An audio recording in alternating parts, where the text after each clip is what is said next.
आज का अपना टॉपिक है मगध। ये जो मगध था इसकी हम बात करें तो ये 16 महाजनपदों में से एक था, बड़ा शक्तिशाली था। इसकी हम बात करें सबसे पहले तो मगध किस प्रदेश को कहा जाता है कि वर्तमान में अपना जो बिहार है, इस बिहार के आसपास का जो क्षेत्र था उसको हम क्या बोलते थे, मगध। अब इसकी राजधानी, तो उस समय इसकी राजधानी हुआ करती थी पाटलिपुत्र। वर्तमान में इसका क्या नाम है, पटना। तो बिहार की राजधानी क्या है वर्तमान में, पटना। फिर बात करें हम मगध पर शासन कि ये जो मगध महाजनपद था इस पर सबसे पहले कौन से वंश ने शासन किया, उसके बाद में कौन सा वंश आया, फिर बाद में कौन सा वंश आया। तो सबसे पहले मगध वंश पर, मगध जो साम्राज्य था इस पर अधिकार करने वाला जो वंश है उसका नाम था हर्यक वंश। इसका जो शासक था बिंबिसार, उसने मगध साम्राज्य पर अपना अधिकार स्थापित किया। फिर उसके बाद में अगला जो राजवंश आता है वह है शिशुनाग वंश। इस शिशुनाग वंश का जो शासक था शिशुनाग, उसने हर्यक वंश को समाप्त करके शिशुनाग वंश की क्या की, स्थापना की। तो हर्यक वंश के बाद में शिशुनाग वंश की स्थापना किस पर हुई, मगध पर। शिशुनाग वंश के बाद में आया नंद वंश और इसकी स्थापना किसने की, महापद्म नंद ने। अब इस महापद्म नंद के शासकों की बात करें तो उसमें अंतिम जो शासक था उसका नाम था घनानंद, या आप इसको घननंद भी बोल सकते हैं। इस घनानंद के समकालीन शासकों की बात करें तो सीरिया का जो शासक है सिकंदर महान का नाम आपने सुना होगा। तो सीरिया का जो शासक था सिकंदर महान, ये इस घनानंद का समकालीन था, इसके समय शासक था।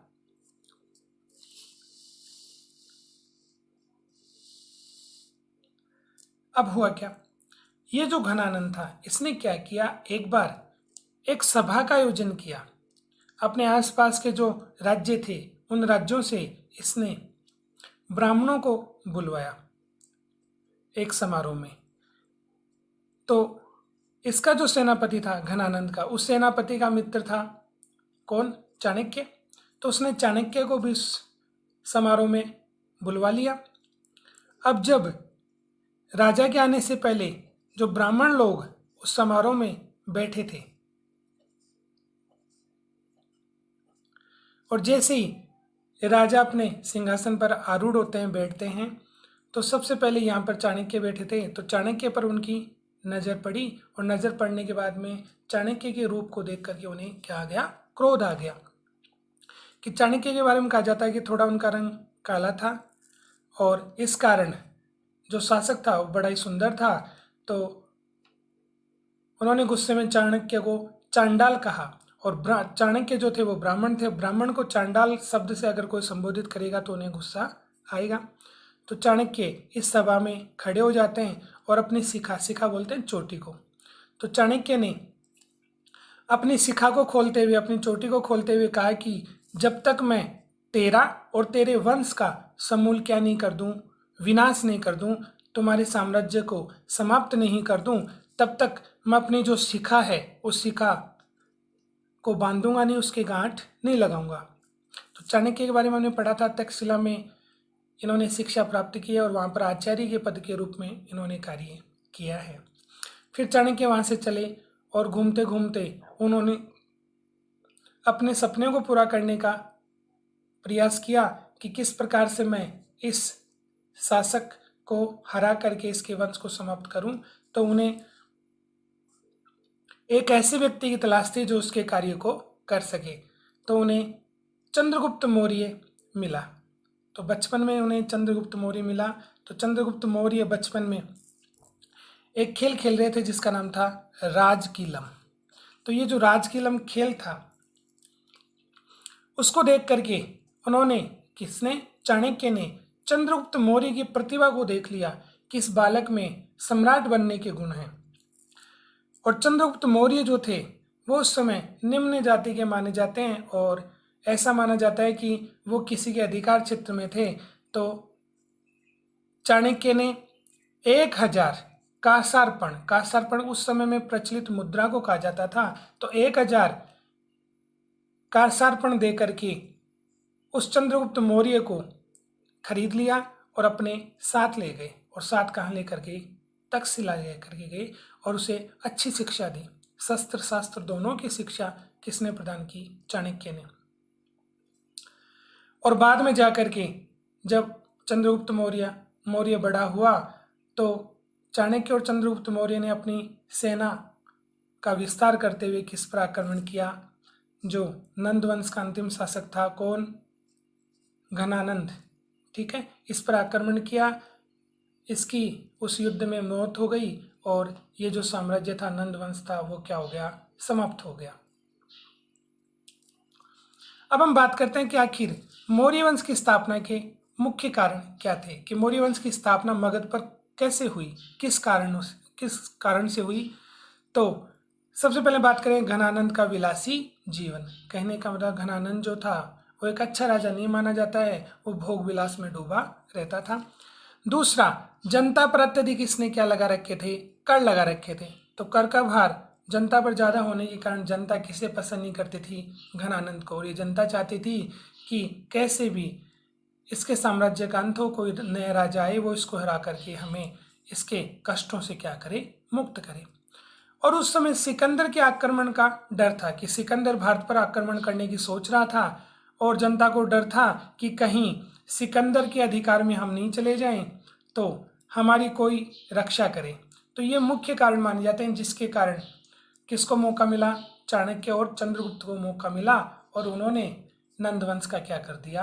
अंत कर दिया। और नंदवंश का अंत करके उन्होंने मौर्य साम्राज्य की क्या की? स्थापना की। तो मौर्य वंश की स्थापना कहाँ पर हुई? मगध। और राजधानी किसको बनाया गया? तो राजधानी किसको बनाया गया? पाटलिपुत्र। तो पाटलिपुत्र को राजधानी बनाया गया। पहले जो शासक बने उनका नाम था चंद्रगुप्त मौर्य। तो चंद्रगुप्त मौर्य 322 ईसा पूर्व में उन्होंने युद्ध किया था किससे? नंदवंश का जो अंतिम शासक था जिसका नाम था घनानंद, उसे युद्ध में हराकर मौर्य साम्राज्य की चंद्रगुप्त मौर्य ने स्थापना की 322 ईसा पूर्व में। तो 322 ईसा पूर्व से लेकर 298 ईसा पूर्व तक मौर्य वंश में कौन से शासक ने शासन किया? तो चंद्रगुप्त मौर्य ने किया। तो मौर्य वंश का इन्हें क्या माना जाता है? संस्थापक माना जाता है। आगे हम बात करें प्रथम अखिल भारतीय साम्राज्य की स्थापना। इसका मतलब ये हुआ कि पहले जो भारत था वो छोटे छोटे हिस्सों में बटा हुआ रहता था।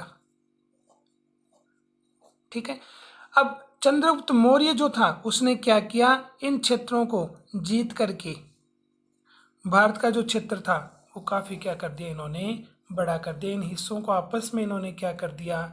जोड़ दिया और उस पर अपना अधिकार कर लिया। तो इस प्रकार से प्रथम अखिल भारतीय साम्राज्य की स्थापना कि पूरे भारत को आपस में जोड़ने का काम सबसे पहले किसने किया? चंद्रगुप्त मौर्य ने। 305 ईसा पूर्व में चंद्रगुप्त मौर्य ने एक युद्ध लड़ा और वो युद्ध किससे लड़ा? Seleucus Nicator. आखिर सेल्यूकस निकेटर कौन था? तो सिकंदर महान या सिकंदर का नाम आपने सुना होगा। तो सीरिया का जो शासक था सिकंदर। ठीक है, इस सिकंदर का सेनापति कौन था? Seleucus Nicator. तो सिकंदर का सेनापति सेल्यूकस निकेटर था और सिकंदर की मृत्यु के बाद में उसने भारत पर अपना अधिकार करने का प्रयास किया और उस समय भारत में शासक कौन था? चंद्रगुप्त मौर्य। अब दोनों के मध्य में युद्ध लड़ा गया, Chandragupta Maurya versus Seleucus Nicator, और युद्ध का परिणाम ये निकला कि इस युद्ध में कौन जीता? चंद्रगुप्त मौर्य। तो चंद्रगुप्त मौर्य जीत गए और हार गया कौन? Seleucus Nicator. हारने के बाद में सेल्यूकस निकेटर ने क्या किया? तो इन्होंने कुछ कार्य किए, जैसे इनकी पुत्री थी एक जिसका नाम था हेलेना। इस पुत्री का विवाह उन्होंने किसके साथ कर दिया? चंद्रगुप्त मौर्य के साथ। तो अपनी पुत्री का विवाह कर दिया, लेकिन चाणक्य ने यहां पर शर्त रखी कि इस पुत्री से होने वाला, सेल्यूकस निकेटर की जो पुत्री है, इससे होने वाला जो भी पुत्र होगा, संतान होगी, उसे किसका साम्राज्य नहीं दिया जाएगा, उसे मौर्य वंश में शासक नहीं बनाया जाएगा। क्यों? क्योंकि ये विदेशी थी और विदेशी व्यक्ति पर विश्वास चाणक्य को नहीं था। दूसरा हम बात करें तो युद्ध में हारने के बाद में काबुल, कंधार, हेरात और मकरान, ये जो 4 क्षेत्र थे वो किसने, सेल्यूकस निकेटर ने किसको दे दिए, चंद्रगुप्त मौर्य को। तो ये 4 क्षेत्र सेल्यूकस निकेटर के माध्यम से चंद्रगुप्त मौर्य को दिए गए। उसके बाद में सेल्यूकस निकेटर के दरबार में एक व्यक्ति रहता था जिसका नाम था क्या, मेगस्थनीज। ये जो मेगस्थनीज था इसने एक ग्रंथ लिखा जिसका नाम था इंडिका। क्या नाम था, इंडिका। तो इस मेगस्थनीज को भी सेल्यूकस निकेटर ने अपने दरबार से किसके दरबार में भेजा, चंद्रगुप्त मौर्य के दरबार में भेजा। अब जब सेल्यूकस निकेटर ने अपनी पुत्री हेलेना का विवाह किसके साथ किया, चंद्रगुप्त मौर्य से किया, तो चंद्रगुप्त मौर्य ने उपहार स्वरूप 500 हाथी, तो उस समय चंद्रगुप्त मौर्य ने 500 हाथी जो थे वो किसको प्रदान किए, सेल्यूकस निकेटर को।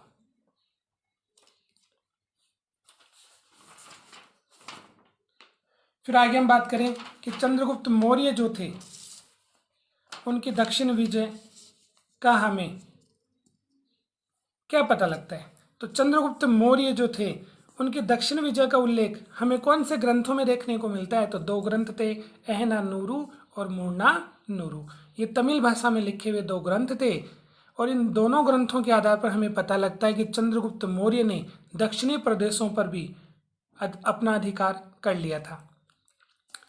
आगे हम बात करें तो चंद्रगुप्त मौर्य ने कौन से धर्म को अपनाया, जैन धर्म को। और ये जैन धर्म को उन्होंने किससे अपनाया, तो भद्रबाहु जो थे उनसे चंद्रगुप्त मौर्य ने कौन से धर्म की दीक्षा ली, जैन धर्म की दीक्षा ली। चंद्रगुप्त मौर्य के समय में ऐसा माना जाता है कि 12 वर्ष अकाल पड़ा और अंतिम समय में चंद्रगुप्त मौर्य जो थे वो कहाँ पर पहुंच गए, श्रवणबेलगोला। ये मैसूर में पड़ता है। मैसूर हम किसको बोलते हैं, वर्तमान कर्नाटक को बोलते हैं।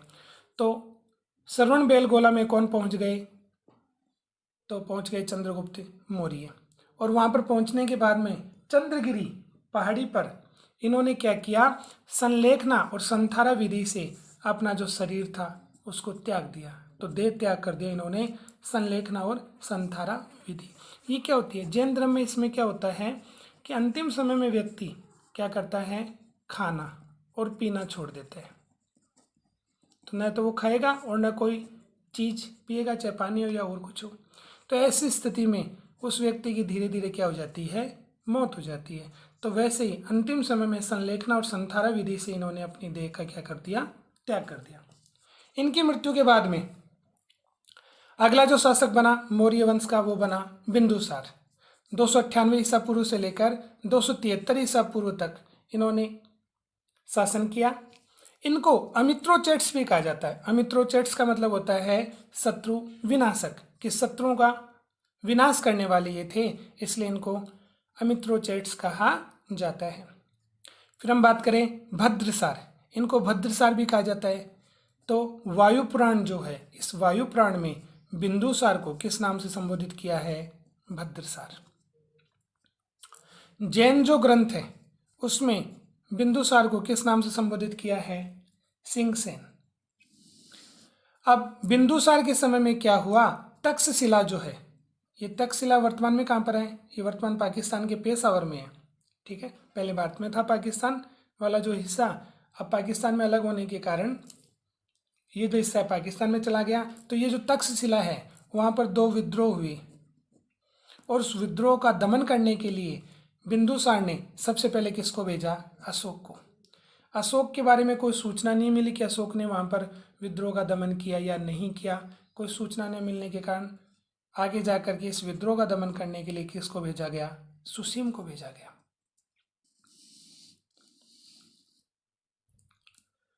इसके बाद में हम बात करें तो देखो यूनान का जो शासक था एंटियोकस, तो यूनान का जो ये राजा था एंटियोकस, उन्होंने क्या किया, अपने वहाँ से एक व्यक्ति था जिसका नाम था डाइमेकस, इसको राजदूत बना करके किसके दरबार में भेज दिया?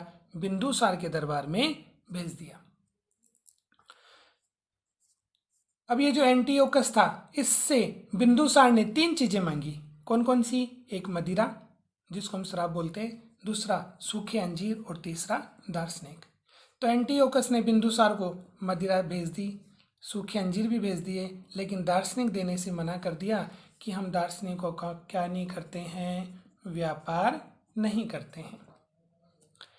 फिर मिस्र का शासक जिसका नाम है फिलाडेल्फस, ये जो फिलाडेल्फस थे उन्होंने भी यूनान के शासक की तरह एक व्यक्ति को राजदूत बना करके कहाँ पर, किसके दरबार में भेजा?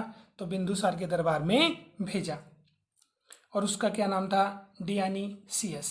तो डियानीसियस को राजदूत बना करके फिलाडेल्फस ने किसके दरबार में भेजा? बिंदुसार के दरबार में भेजा। अगला जो अपना टॉपिक है अशोक, वो हम पढ़ेंगे नेक्स्ट।